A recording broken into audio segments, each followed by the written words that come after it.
Hello everybody, welcome to the Yu-Gi-Oh channel. Ojama here, it's Yu-Gi-Oh guy, and in today's episode I want to go over another little fun idea I had. This should be pretty quick, since now I know I need to keep it under 15 minutes.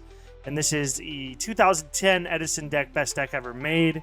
And essentially what made me want to build this deck is because I want to take cards that I think have a lot of potential and then try to build decks around them. So this is my first take at the card here, Lightning Vortex, and what I decided to build around it is an offering gadget deck with also winged rhinos, chain summoning, double summon gadgets. So essentially, for instance, let's randomize. We can get really good hands like this. We lose the game, but still it's still in progress here, so let me just go through the list and then because again it's pretty late and I was really behind on some things, but I wanted to try to do daily deck list, daily content for this channel. And so the idea is, again, actually brain fart, sorry, cards. So we play Caius because it is gadgets, and we're playing double summon and chain summoning and ultimate offering. So Caius is, I feel, a good card to get into that. Also, then I decided to play 3 Cyber Dragon because it is a bad way to get into a Caius, and or offering Swarm with Cyber Dragon and a bunch of gadgets to then make Chimera Tech Fortress Dragon to then summon a couple more gadgets and get an OTK off that with just gadget, Cyber Dragon, ultimate offering, swing through, try to do big damage, big push. Unrealistic, I understand, like the ratios here. This is just the first draft of the best deck ever made, and I promise you it'll get stronger. Then we play 3 of each gadget because I'm the best player alive, and I never open more than 1 gadget when I play this game because I'm the best player alive. So then another fancy tech that I was also playing around with, because I am trying to get chain summoning to activate, is winged rhino. So for instance, before at another version, this is placeholders here. As you can see, I have more down here.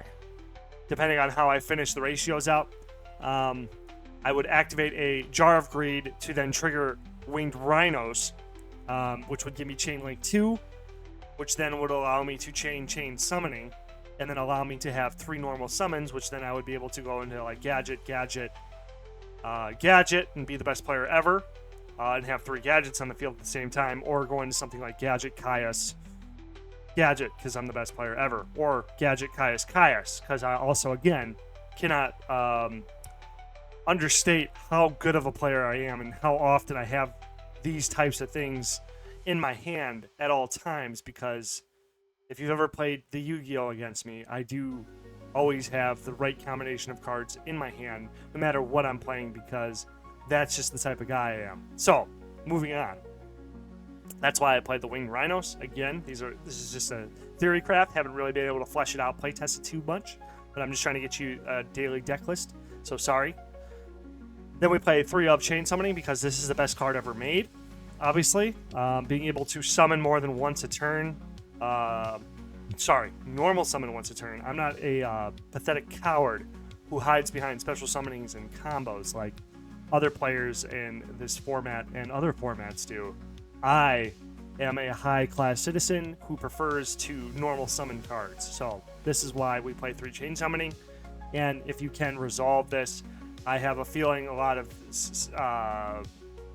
okay plays can happen in this format, especially with how slow it is. And just like the wild card factor of this type of card at an event. Sure, the pros maybe be able to stomp you into the ground because they're playing the best decks ever made, because they're professional. They're the best Yu-Gi-Oh players ever, and they're gonna stomp you into the ground because they're like Fraser Smith. That's the only one I can think of off the top of my head. Maybe, whatever. But if you want to like cheese your way to the top, cheese the first few rounds. I feel like cards like chain summoning, double summon, and plays like silly stuff like this can take people for a whirl, because anyway, so then moving on, 3 double summon because I cannot decide between chain summoning and double summon. I think if I do play chain summoning, I should try to take the double summon out. It's hard for me to play to play chain summoning and not play double summon, But, you know, I understand the predicament it puts you in to draw 3 chain summoning and 2 double summon and then not have anything you can do, and that is technically possible, though it is a very low chance that happens. It is still possible. So anyway. But, you know, the cards like double summon would allow you to do bad plays like summon a gadget and then go right into a Caius and then flip up Royal Oppression and it not actually stop your gameplay whatsoever. Though as underwhelming as that may seem, I feel it has potential and why I have left it in a deck to try to figure out. Anyway, so the main reason why I decided to build this deck is right here, Lightning Vortex. I feel like Edison doesn't have a lot of mass destruction, so mass destruction I feel like is very, very strong in Edison. I know Stardust exists, and so does Starlight Road and stuff like that, but the fact that Dark Hole is banned in this format, I feel like Lightning Vortex has a lot of potential to be a really good playmaker. I don't know. I just feel like this card, I just want to see some testing with this card. And the first thing that came to my mind when I was building a deck around this was the gadgets. So then that's kind of how this, the best deck we've ever made was because of that. Limiter removal, because, you know, when you get your offering play off, if you swarm the field with 5 gadgets and limit removal, that is OTK. If you get the Cyber Dragon Chimera Tech with a limiter removal, swing into an opponent's monster, they let it go through. Damage step, limiter removal, that is an OTK with like 10k damage, you know what I'm saying, etc. Or 4k, 8k, you know what I mean? Like big damage can end the game pretty quickly. Then the double United We Stand, because also, you know, the offering, getting a lot of gadgets on board. Even if you go into like the Winged Rhinos triple gadget play, United We Stand, 1 gadget to get a big gadget, swing for big damage, and then maybe push for the other 2, get a little pokes in. That's kind of the idea here. Compulse, because it is a defensive trap, plus it would also allow us to trigger Winged Rhinos. I don't know. It's just a chainable trap that kind of... I don't know. I'm trying to think of like chainables that I could play with Winged Rhinos that isn't Jar Green Legacy out of Garsu, which would allow us to chain this or start a chain.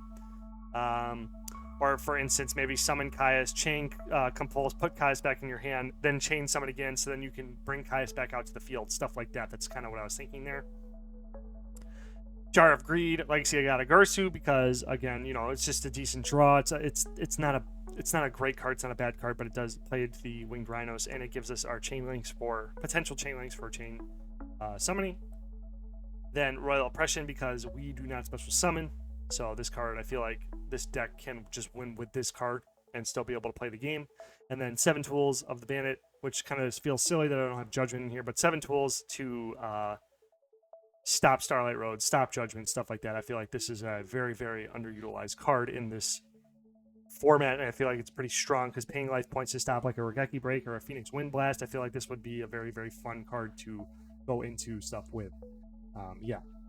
And then Ultimate Offering, the bread and butter of this deck, kind of like the trifecta of normal summoning. The trifecta, we got the double summon, we got the chain summoning, we got the Ultimate Offering, because if you open a gadget Ultimate Offering, you are in a very good position to do a lot of things, whether it may be suboptimal. If you open an Offering gadget and a Caius, or double Caius, or things like that, plus also different variations with Offering. I feel like Offering is super underutilized as well. I feel like it's not an explored card in the Edison format from the stuff I've seen. And yeah, so then the side deck, we were looking at the side deck here. That's my great side. As you can see, 4 cards. LOL. The extra deck is just Chimera Tech Fortress Dragon, because again, not a lot going on here except for this Cyber Dragon Chimera Tech. Whatever, you know, Ultimate Offering, chain summoning, double summon, stuff like that. I feel like going into tuners, we can do a lot of things with it. But anyway, that's my deck profile for the 2010 best deck ever made. Thank you for watching, and I will catch you in the next video. Peace out, gamers. Peace out, gamers. Peace out, gamers. See you later, gamers. Peace out, gamers. See ya. It was nice